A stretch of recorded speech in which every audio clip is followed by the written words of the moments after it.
নমস্কার বন্ধুরা, তিথিনিতাস ফুড লাইফে আপনাদের সকলকে স্বাগত জানিয়ে নিয়ে এসেছি আবার একটি নতুন রেসিপি। আজকের রেসিপি হলো, আজ আমি বানিয়ে দেখাবো মুরগির পায়ের কষা। তো কী করে আমি মুরগির পায়ের কষা দেখাবো সেটা সবটাই আপনাদের সাথে শেয়ার করব। চলুন প্রথম থেকে শেষ পর্যন্ত ভিডিওটা দেখতে থাকুন। প্রথমে মুরগির পা নিয়ে নিয়েছি এখানে প্রায় 300 গ্রামের মতো। তো নিয়ে ভালো করে এগুলোকে পরিষ্কার করে ধুয়ে নিয়েছি। এবারে আমি এটাতে গরম জল দিয়ে দিচ্ছি। একদম জলটাকে ভালো করে ফুটিয়ে নিয়েছি। ভালো করে ফুটিয়ে এখানে আমি পুরো জলটা দিয়ে এটাকে কিছুক্ষণ রেখে দেব। তারপর ওখান থেকে জলটা ছেঁকে তুলে নিচ্ছি। নিয়ে তারপর এখান থেকে একে একে সবগুলো এই মুরগির যে পাগুলো রয়েছে সেইগুলো থেকে আমি উপর থেকে এভাবে ছাড়িয়ে নেব। তো খুব হালকা হাতে এটাকে ছাড়াতে হবে, নাহলে পুরো মাংসটাই উঠে যাবে। তো এরকমভাবে সবটাই আমি ছাড়িয়ে নিচ্ছি।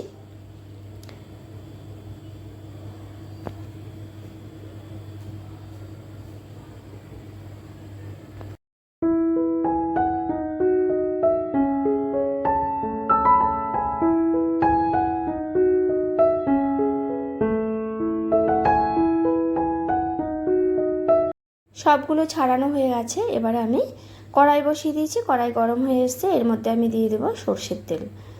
তেলটা দিয়ে দেওয়ার পরে কিছুটা তেল গরম হয়ে এলে তারপরে এর মধ্যে আমি দিয়ে দিচ্ছি গোটা গরম মশলা, এলাচ, দারচিনি।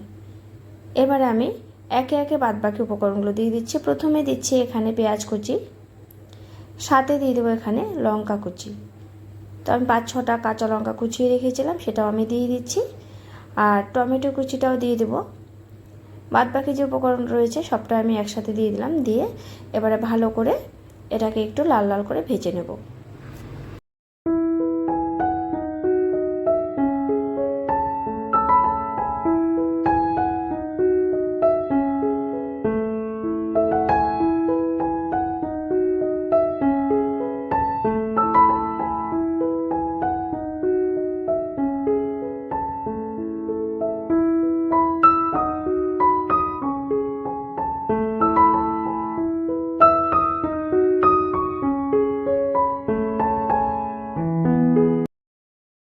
এবারে লাল লাল করে ভেজে নিলাম।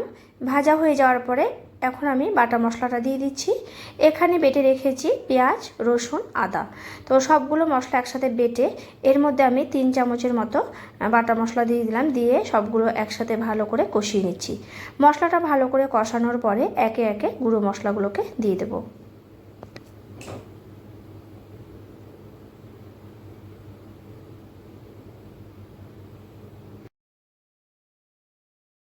প্রথমে আমি দিয়ে দেবো এখানে স্বাদ মতো নুন দিয়ে একটু নাড়িয়ে নিচ্ছি। মশলার সাথে একটু ভালো করে নুনটাকে মিশিয়ে নিলাম। এবারে আমি দিয়ে দেবো পরিমাণ মতো হলুদ গুঁড়োটা দিয়ে আরও কিছুটা সময় সবগুলো মশলা একসাথে একটু মিশিয়ে নিচ্ছি। তো সবগুলো মশলা একসাথে মিশিয়ে একদম সুন্দর করে কষিয়ে নিচ্ছি। যতক্ষণ না মশলা থেকে তেল ছেড়ে যাচ্ছে ততক্ষণ এভাবে আমি কষাতে থাকবো।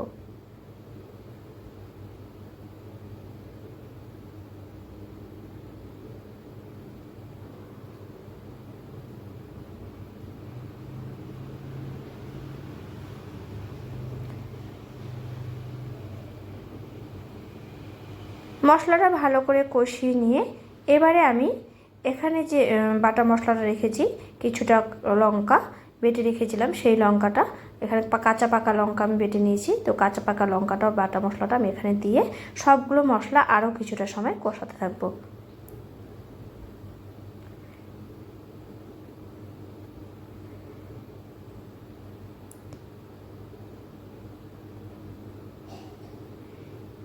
এবারে যে মিক্সিতে যে মশলা করেছিলাম সেই মিক্সিটা ধুয়ে সামান্য পরিমাণে জল দিয়ে দিলাম। জলটা দিয়ে এবারে আরও কিছুটা সময় একটু কষিয়ে নেব। দিয়ে দেবো এবারে কিছুটা রেগুলারের লঙ্কার গুঁড়ো লঙ্কা দিয়ে ভালো করে সবগুলো মশলা একসাথে কষিয়ে নেব। কষানো হয়ে যাওয়ার পরে এবারে আমি মুরগির যে পাটা রয়েছে সেটাকে আমি ভালো করে ছাড়িয়ে নিয়েছি। ছাড়ানো মুরগির পাটাকে এবার আমি দিয়ে মশলার সাথে খুব সুন্দরভাবে কষিয়ে নিচ্ছি।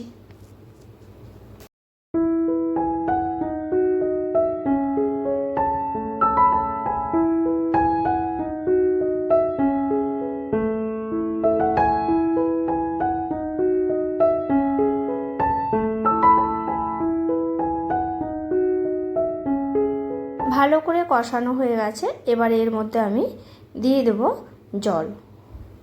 তো এখানে 1 বাটির মতো জল দিয়ে আরও কিছু সময় এগুলোকে নাড়িয়ে নেব। ভালোভাবে নাড়াচাড়া করে নিচ্ছি। এবারে আমি কিছুক্ষণ ঢেকে রান্না করব। 10 মিনিট মতো ঢেকে রেখেছিলাম। তো ঢাকাটা তুলে দেওয়ার পরে একদম জলটা টেনে গেছে, পুরো সুন্দরভাবে মশলাটা একদম ভালো করে কষানো হয়েছে। তো মশলার সাথে পুরো মাংসটা আমি কষিয়ে নিলাম, মুরগির যে পাটা সেটা কষিয়ে নিলাম, একদম কষানো হয়ে গেছে।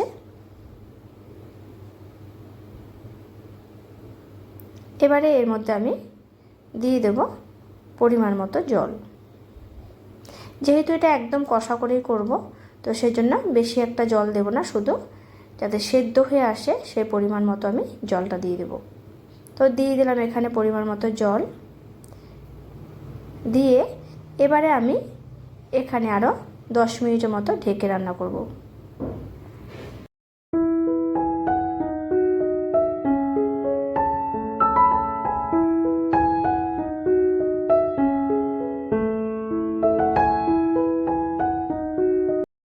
দশ মিনিট মতো ঢেকে দিচ্ছি।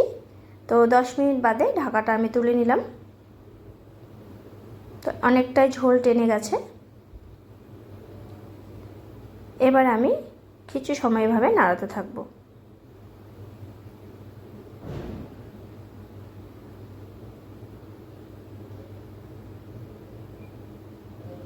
একদম পুরো কষানো হয়ে গেছে, পুরো মাখো মাখো হয়ে গেছে। এবার এর মধ্যে আমি দিয়ে দেবো চিকেন মশলা।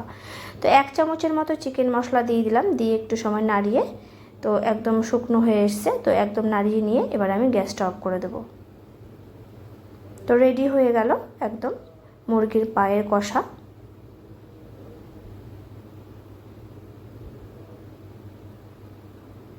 এবার আমি নামিয়ে নেব।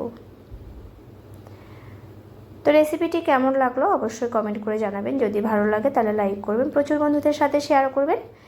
আর আমার চ্যানেলটি যারা এখনও সাবস্ক্রাইব করেনি তাদের বলবো চ্যানেলটিকে সাবস্ক্রাইব করে আমার পাশে থাকবেন। আর আমার চ্যানেলে এরকম নিত্য নতুন রেসিপি পেতে অবশ্যই চ্যানেলের পাশে থাকা বেল আইকন প্রেস করবেন, তাহলে আমার চ্যানেলে নিত্য নতুন রেসিপি পেয়ে যাবেন। তো সবাই সুস্থ থাকবেন, ভালো থাকবেন। Thanks for watching, tata.